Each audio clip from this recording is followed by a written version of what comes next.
아무 일도 없었던 것처럼 해서 이런 결의안을 국회가 추진한다는 것은 도대체 말이 안 된다고 생각합니다. 이 책임자 처벌, 진상규명 이런 것을 받는 것이 우선이라고 생각하기 때문에 강하게 무슨 추진한다라고 자꾸 이렇게 언급을 하시는데 이건 숙려기간이 돼서 저희의 의도와 관계없이 상정된 법안입니다. 이것을 이제 법안 소위에 올려서 국민들의 이제 눈높이와 정서를 감안해서 여야 의원님들의 이제 논의할 때가 되면 그때 저희가 심도 있게 논의하는 것이 낫지. 상정은 됐지만은 우리 위원회에서 이것을 적시 처리를 해야 된다. 이 모든 일에는 때와 절차가 있다고 생각을 합니다. 그러니까 이 문제에 대한 진상조사, 또 제대로 된 사과, 또 재발 방지 이걸 본격적으로 다루는 것이 맞습니다. 하지만 절차라는 것은 국회법상에 정해진 절차가 이미 있습니다.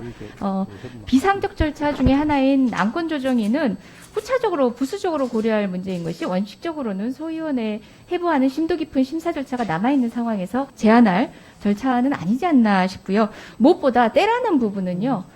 그야말로 심사의 과정에서 심의 과정을 통해서 함께 판단할 문제인 것입니다. 이미 심사에 들어가지도 않았는데 그 부분에 있어서 특정 의견이 있는 것을 전제로 해서 안건조정위 해부는 조금 성급한 제안이 아닌가라는 말씀을 드리고요.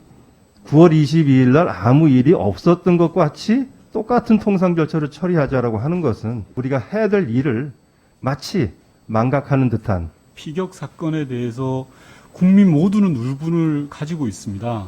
야당 의원님들만 가지고 계시는 게 아니고요.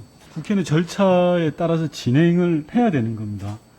절차대로 이걸 심의하자라는 겁니다. 법안심사소위에서 제대로 이 결의안이 지금 시기에 적절치 않다라고 판단하면 안 하면 되는 겁니다. 그렇지 않습니까? 절차 존중하는 거 저 인정합니다. 그렇지만 정치적 상황이라는 것이 있고 또 정무적 판단이라는 것이 저는 있을 수 있다고 생각을 합니다. 법안 소위로 넘어간다면 과연 우리가 북한한테 어떤 시그널을 주겠습니까? 강력한 대북 규탄 결의안을 저는 처리하는 것이 우선이라고 생각을 합니다. 법이 말이 안 되는 법도 우선은 법안 소위에서 안 돼서 우리가 안 되는 적이 많습니다. 그래서 그때 법안 소위 위원님들께서 적절치 않으시면 이걸 논의하지 말고 보류시키면 됩니다. 상정회의 전체회의 반드시 거기에서 소위원회에 넘겨야 되는 것만이 국회법의 절차가 아닙니다. 안건 조정위원회라는 제도도 국회법에 적용진 절차입니다. 이 안건의 경우는 잘 아시는 것처럼 현재 우리가 이 안건을 상정할 때의 상황하고 지금 그 후의 상황이 극명하게 달라져 있습니다. 안건 조정위원회 해부해서 또 보다 심도 있는 토론을 하고 정말 여쭙고 싶습니다. 종전선언을 지지하지만 지금은 때가 아니라고 말씀을 하시는 건지 아니면 종전선언을 반대를 한다. 그리고 지금은 더더욱 때가 아니기 때문에 더 반대한다라고 하는 것인지 여쭙고 싶습니다. 지금은 때가 아니라고 말씀을 하십니다. 근데 본 의원은 지금일수록 더 때라고 저는 생각을 합니다.